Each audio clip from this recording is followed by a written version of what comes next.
Halo pemirsa JPR TV dari Sabang sampai Merauke, dari Miangas hingga Pulau Rote. Bertemu lagi bersama saya Bona Azari Nisak dalam program Kominfo Newsroom. Halo pemirsa JPR TV dari Sabang sampai Merauke.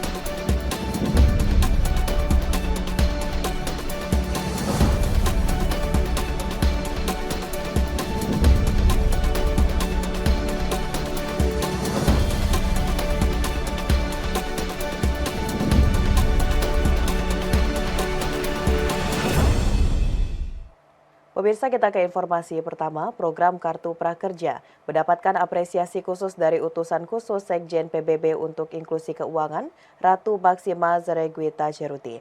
Ratu Maksima menilai Kartu Prakerja sebagai program yang mampu menggerakkan inklusi keuangan.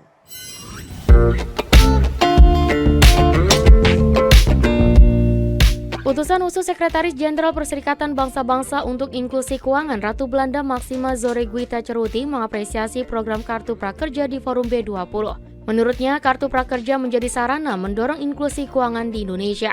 Hal ini disebabkan dari pergeseran cara transaksi masyarakat Indonesia yang semakin digital.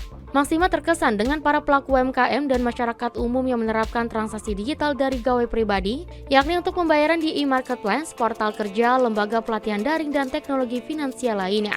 Dari Kartu Prakerja, Ratu Maksima menilai perlu adanya komitmen kuat dari semua pemangku kepentingan di sektor bisnis agar menempatkan infrastruktur keuangan digital yang inklusif, aman, dan adil. Pendaftaran Kartu Prakerja pertama kali dibuka pada tahun 2020 lalu, yakni untuk mengurangi atau menekan angka pengangguran akibat dampak pandemi COVID-19. Walau awalnya mendapat kritikan dari masyarakat, namun per November 2022, Kartu Prakerja kini telah memberikan manfaat bagi 16,4 juta warga di 514 kabupaten kota di seluruh Indonesia.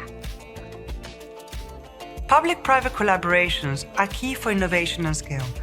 Indonesia's digital and employment assistance programs, Kartu Prakerja, has demonstrated how partnering with digital training institutes, job platforms, online marketplaces, and fintechs helped support over 11 million beneficiaries. This includes building skills to start businesses or find employment, while providing cash assistance directly to the e-wallet in their mobile phones. Private-private partnerships that provide services across entire value chains is also crucial, especially for SMEs. There are many examples of fintechs creating digital ecosystems to help small businesses digitize their inventory management, marketing, payments, credit, and sales. Suddenly, these SMEs leap forward and connect to larger markets beyond the brick-and-mortar presence. Presiden Joko Widodo menyampaikan sejumlah strategi besar Indonesia dalam rangka mengatasi sejumlah masalah ekonomi yang melanda dunia. Hal ini diungkapkan Presiden pada penutupan pertemuan B2 atau B2 Summit di Bali Nusa Dua Convention Center.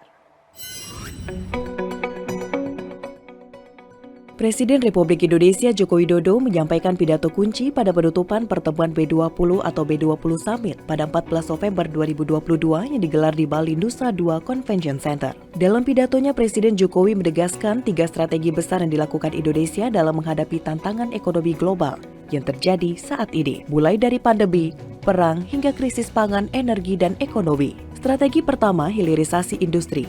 Presiden menyampaikan pemerintah Indonesia mulai menghentikan ekspor bahan mentah, sehingga mendatangkan nilai tambah, meningkatkan pendapatan negara hingga menciptakan lapangan kerja di dalam negeri. Strategi kedua, pengembangan ekonomi hijau atau green energy. Presiden memaparkan Indonesia memiliki potensi energi baru yang sangat besar hingga mencapai 434.000 megawatt, baik dari hydropower, geothermal, tenaga surya, angin, hingga tidal wave. Strategi ketiga yakni melakukan digitalisasi. Presiden menekankan pentingnya para pengusaha besar untuk membantu para pelaku usaha kecil dan mikro agar dapat masuk ke platform digital.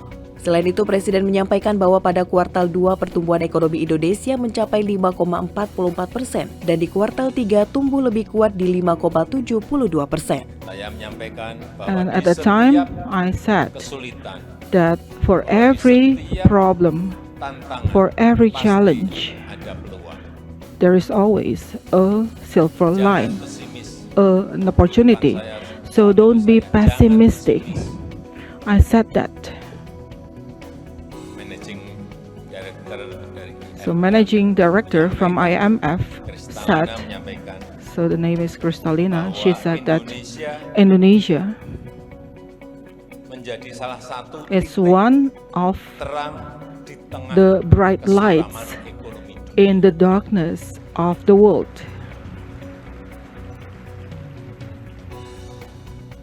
Oleh sebab itu perlu Therefore, strategi besar. we need to make a major Sudah sering saya strategy, sampaikan, itu secara and I konsisten. have been saying this consistently, and we have to be consistent to do this. Informasi selanjutnya pemirsa, pada sesi pertama pembukaan KTT G20 di hadapan para kepala negara, Presiden Joko Widodo mengatakan setiap negara punya tanggung jawab besar untuk menghentikan perang. Presiden dengan tegas meminta agar perang dan polarisasi geopolitik yang saat ini beruncing segera diakhiri. Dan ini saya nyatakan KTT G20 dibuka. Hari ini Presiden Republik Indonesia Joko Widodo resmi membuka KTT G20 yang digelar pada 15 dan 16 November 2022 di Bali. Dalam pidatonya, Presiden menyerukan kepada seluruh delegasi negara G20 yang hadir untuk menghentikan perang yang saat ini terjadi.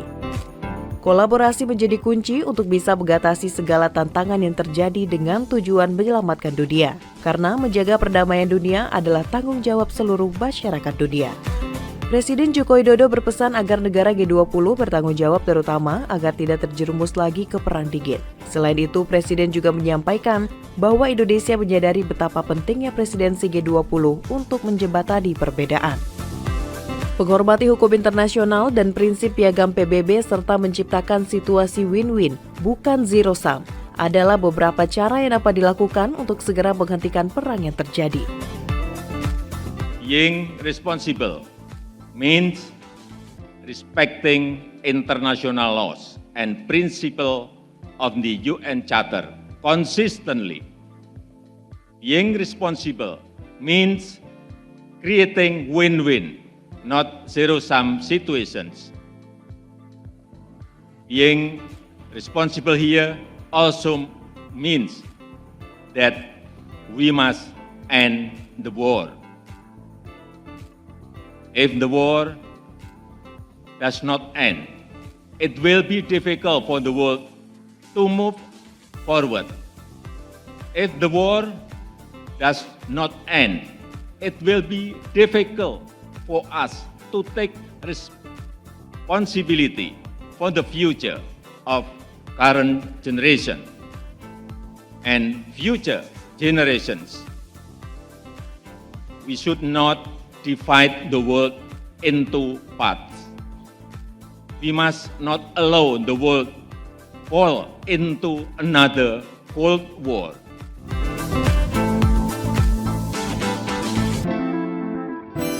Tak hanya itu pemirsa, Presiden dalam pidatonya menyebut dunia sedang mengalami tantangan luar biasa dengan perang yang berdampak pada ketahanan pangan, energi dan keuangan negara berkembang. Presiden Joko Widodo meminta kepada pemimpin negara G20 agar tidak menyepelekan permasalahan krisis pangan. Banyak tantangan yang dihadapi seluruh dunia belakangan ini, diantaranya tantangan ekonomi, kesehatan, sosial, dan pangan. Krisis demi krisis terjadi, pandemi COVID-19 belum usai, rivalitas terus menajam, perang terjadi. Dampak berbagai krisis tersebut terhadap ketahanan pangan, energi, dan keuangan sangat dirasakan dunia, terutama negara berkembang. Presiden Jokowi dalam pembukaan KTT G20 menyebut masalah pangan menjadi salah satu hal yang tidak boleh disepelekan. Para pemimpin negara diharapkan segera mengambil langkah agar ketersediaan pangan mencukupi dengan harga yang terjangkau untuk terciptanya kestabilan ekonomi. Tingginya harga pangan saat ini dapat memperburuk krisis tidak adanya pasokan pangan. Salah satu faktor yang dapat mengakibatkan kelangkaan pangan ialah pupuk. Kelangkaan pupuk dapat mengakibatkan gagal panen di berbagai belahan dunia. 48 negara berkembang dengan tingkat kerawanan pangan tertinggi akan menghadapi kondisi yang sangat serius. Adapun dampak yang diakibatkan dari krisis pangan, yakni rendahnya tingkat pendapatan, dapat memperburuk konsumsi energi dan protein, sehingga mampu menyebabkan gizi buruk. Masalah pupuk jangan disepelekan. Jika kita tidak segera mengambil langkah agar ketersediaan pupuk mencukupi dan harga yang terjangkau, maka 2023 akan menjadi menjadi tahun yang lebih suram. Tinggi saat ini dapat semakin memburuk jadi krisis tidak adanya pasokan pangan. Langkah pupuk akan menyebabkan gagal panen di berbagai belahan dunia.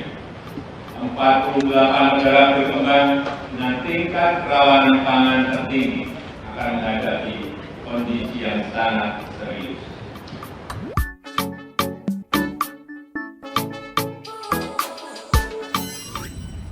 Selanjutnya pada sesi kedua, Presiden Republik Indonesia Joko Widodo meminta para pemimpin negara G20 untuk serius memperkuat arsitektur kesehatan global. Langkah tersebut wajib dilakukan sebagai bentuk antisipasi kesiapsiagaan jika pandemi terjadi lagi di masa mendatang. Presiden Joko Widodo membuka sesi kedua konferensi tingkat tinggi G20 dengan mengingatkan negara-negara di dunia untuk belajar dari pandemi COVID-19 dan tidak mengulangi kesalahan yang sama. Dalam sesi kedua KTT G20, Presiden Joko Widodo membahas arsitektur kesehatan dunia. Tata ulang pengelolaan kesehatan di tingkat global menjadi salah satu isu dari 3 topik prioritas presidensi G20 Indonesia. 2 isu lainnya adalah transisi energi dan transformasi digital. Presiden Jokowi menyampaikan negara berkembang harus diberdayakan sebagai bagian dari solusi atas masalah-masalah kesehatan. Jika selama ini terjadi kesenjangan kapasitas kesehatan dan akses untuk mencapai fasilitasnya, melalui forum KTT G20, Presiden menekankan agar masalah-masalah tersebut tidak dapat dibiarkan.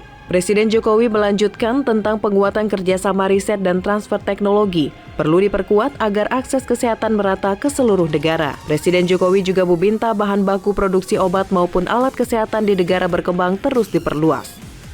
Yang mulia, dunia tidak boleh mengulang kesalahan saat pandemi COVID-19.